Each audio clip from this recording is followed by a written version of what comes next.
Assalamualaikum and good day everybody.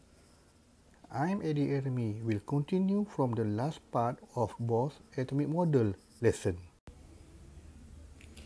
In the last video, one of the Bohr's postulate is when electron at high energy level falls to the lower energy level, specific amount of energy in the form of light or photon released and the light emitted has specific wavelength, thus line spectrum is formed.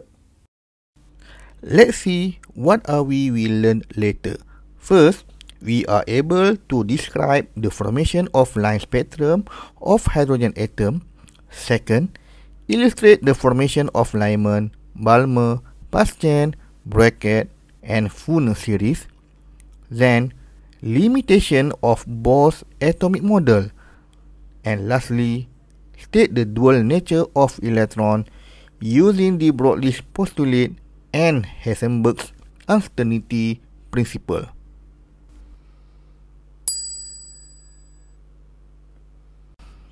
To describe the formation of line spectrum of hydrogen atom, we need to know what is meant by spectrum. The word spectrum was introduced by Isaac Newton, referring to the range of colors observed when white light was dispersed through a prism. Spectrum is a series of lines or a set of colors. There are two types of spectrum, which is line spectrum and continuous spectrum. Let's compare between line spectrum and continuous spectrum.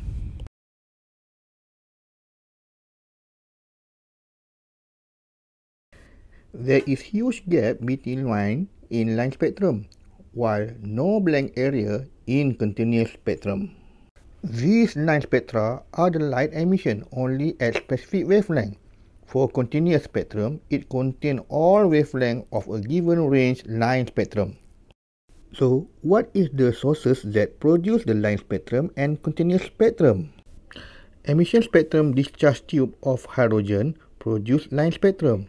If hydrogen replaced with sodium or calcium or magnesium or neon, different line spectrum produced. Every element has a unique emission spectrum. Thus, this emission spectrum can be used in chemical analysis to identify unknown atoms. If discharge tube replaced with white light or sunlight, continuous spectrum produced. In conclusion, these are summary of line and continuous spectrum differences. First, line spectrum contains a series of discrete lines, while continuous spectrum it contains a band of light radiation of all wavelengths. Number 2, in line spectrum, each line separated by blank area, while for continuous spectrum, no blank area in between. And lastly, the source of the line spectrum is the emission spectrum of atom from gas discharge tube of hydrogen and etc. While for continuous spectrum, the source are white light or sunlight. So far, we have compared the difference between line spectrum and continuous spectrum. We continue with one of the line spectrum, which is line spectrum of hydrogen atom. This is the setup producing line spectrum of hydrogen atom. We may ask how these line spectrum form not continuous spectrum. What actually happened in hydrogen atom that caused the line appear? Let's say this is hydrogen nucleus and electron around the nucleus in circular orbit at first energy level as per Bohr's atomic model. When electron absorb sufficient amount of energy, this electron will move to a higher energy level. At higher energy level, this electron is unstable. It will fall back to a lower energy level. During the transition from higher to lower energy level, energy will be released in a form of light or photon at certain wavelength and frequency. Since energy level and energy emitted is quantized, the line spectrum is produced. The energy emitted from transition of electron form a several emission series of lines in hydrogen spectrum. These series of lines are Lyman, Balmer, Bastian, Brackett, and Fun series. These hydrogen spectrum series are in visible region, infrared region, and ultraviolet region. This table listed spectrum series and their respective spectrum region. Lyman series falls into the ultraviolet region, Balmer series in visible region, Bastian, Brackett, and Fun series falls into infrared region. This is energy level diagram for hydrogen and represent the principal quantum number, and its value is integral from 1 to infinity. Energy level N1 is the ground state in which the atom is most stable. An atom which is electron at higher energy level is said to be in an excited state. An atom in excited state is unstable. Thus, electron at higher energy level falls back to one of the lower energy level by emitting photons or radiation. This radiation is observed as a line in spectrum. The energy difference between any two adjacent levels gets smaller as energy level N increase. Higher energy level getting closer and crowded together just below N equal to infinity. As a result, lines in spectrum become closer to each other. Let's describe the first series, which is Lyman series. The first line of Lyman series produced when electron at the second energy level falls to the first energy level. When the third energy level of electron falls to the first energy level, it produces the second line. Electron at the fourth energy level falls to the first energy level, it produces the third line. When the fifth energy level falls to the first energy level, it produces the fourth line. And then you can guess how the fifth line of Lyman series produced. From the sixth energy level fall to the first energy level, it produces the fifth line of Lyman series. As the number of lines increase, distance between the two lines closer.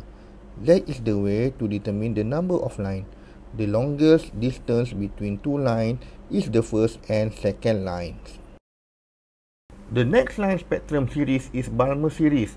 Electron from higher energy level falls to second energy level, light emitted as a line in a Balmer series. Electron from third energy level fall to second energy level. First line of Balmer series formed. Electron from the fourth energy level fall to the second energy level. Second line of Balmer series formed. Electron from the fifth energy level fall to the second energy level. Third line of Balmer series formed. Electron from the sixth energy level fall to the second energy level. Fourth line of Balmer series formed. The line in Balmer series has color because the wavelength of this line within the visible region. Bastian series was named after the German physicist Friedrich Bastian, who first observed them in 1908. The Bastian lines all in the infrared region.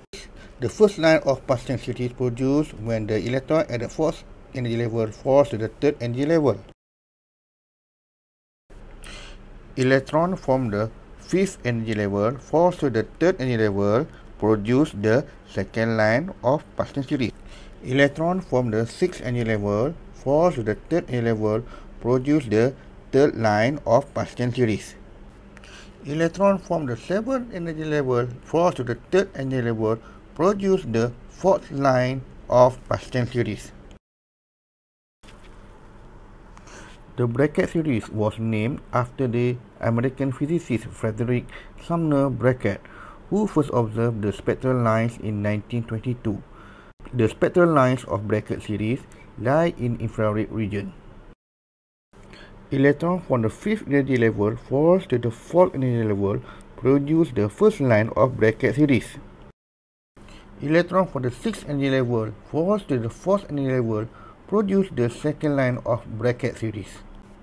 Electron from the 7th energy level falls to the 4th energy level, produce the third line of bracket series. Pfund series was discovered in 1924 by August Hermann Pfund. When electron from the 6th energy level falls to the 5th energy level, the first line of Pfund series produced. The electron from the 7th energy level falls to the 5th energy level, the second line of Pfund series produced. Let's make a conclusion about series of hydrogen atom spectrum based on their spectrum region and the final energy level of electron falls to. Lyman series falls into ultraviolet region. Balmer series falls into visible region. Bracket, Paschen and Pfund series falls into infrared region. Electron from higher energy level falls to first energy level in Lyman series, to second energy level in Balmer series, to the third energy level in Paschen series, to the fourth energy level in bracket series, and to the fifth energy level in Pfund series. Next, we have an exercise before we continue with the next lessons. Describe the transition of electrons that lead to the lines W and Y respectively. This is a Balmer series, means that electron falls to the second energy level. We can see that the lines become closer from left to right. So, this is the first line, and W is the second line, and then Y is the fifth line. The line number and the final electron energy level is the initial energy level of electron. So, for W, electron from fourth energy level falls to the second energy level, and for Y, electron from 7th energy level falls to the second energy level. Let's continue with our next lesson, which is state limitation of Bohr's atomic model, dual nature of electron using the Broglie postulate and Heisenberg uncertainty principle. Despite its great success for spectral lines of hydrogen atom and for other one-electron species, the Bohr's model failed to predict the spectrum of any other atom, even lead helium. Also, it unable to explain the extra line formed in the hydrogen spectrum. In hydrogen atom, it was believed that the electrostatic attraction between positive proton and negative electron pulls the electron inward, and that this force is balanced exactly by the acceleration caused by the circular motion of the electron. Physicists were mystified by this Bohr theory. They questioned why electrons in hydrogen atom are quantized, or the other phrasing question is why electrons in Bohr atom only be in fixed distances from nucleus. Electrons do not travel in fixed orbit. The similarity of X-ray diffraction and electron diffraction of aluminum foil show that electrons can behave like X-ray and display wave properties. The Bohr's atomic model cannot explain this phenomenon, which is the dual nature of electron. So, these are the weakness Bohr's atomic model point. Despite the Bohr's model is incorrect, the term ground state and excited state and the idea of energy of an atom occurs in discrete levels remained. In 1924, Louis de Broglie provided a solution to the questions why electrons in hydrogen atom are quantized, or why electrons in Bohr atom only be in fixed distances from nucleus. Broglie states that if light waves can behave like a stream of particles or photons, perhaps particles such as electrons can possess wave properties. The observation blackbody radiation by Max Planck and photoelectric effect study by Albert Einstein shows that light was behave as a particle. Thus, the Broglie states that light has energy, momentum, and a wavelength. Then matter or particle has energy, momentum, and maybe has a wavelength too. So far, electron is a particle because electrons do a lot of bouncing. But when we shoot electron through two slits, same pattern interference that we do with light. De Broglie suggested an equation that allows the calculation of the wavelength of an electron or particle with mass moving at velocity. This equation shows the relationship between wavelength and momentum of particles. Wavelength is a wave property, while momentum is a particle property. Heisenberg's uncertainty principle states that it is impossible to know simultaneously both the momentum and the position of a particle with certainty. Suppose we attempt to measure both the position and the momentum of an electron. To pinpoint the position of the electron, we have to use light, so that the photon of light strikes the electron and the reflected photon is seen in the microscope. As a result of the heating, the position as well as the velocity of the electron are disturbed. The accuracy with which the position of the particle can be measured depends upon the wavelength of the light used. The shorter the wavelength, the greater the accuracy. But shorter wavelength means higher frequency and hence higher energy. This high energy photon on striking the electron change its speed as well as direction. But this is not true for microscopic moving particles. Hence, Heisenberg's uncertainty principle is not applicable to macroscopic particles because the uncertainties implied by this principle for ordinary objects such as a soccer ball are too small to be observed.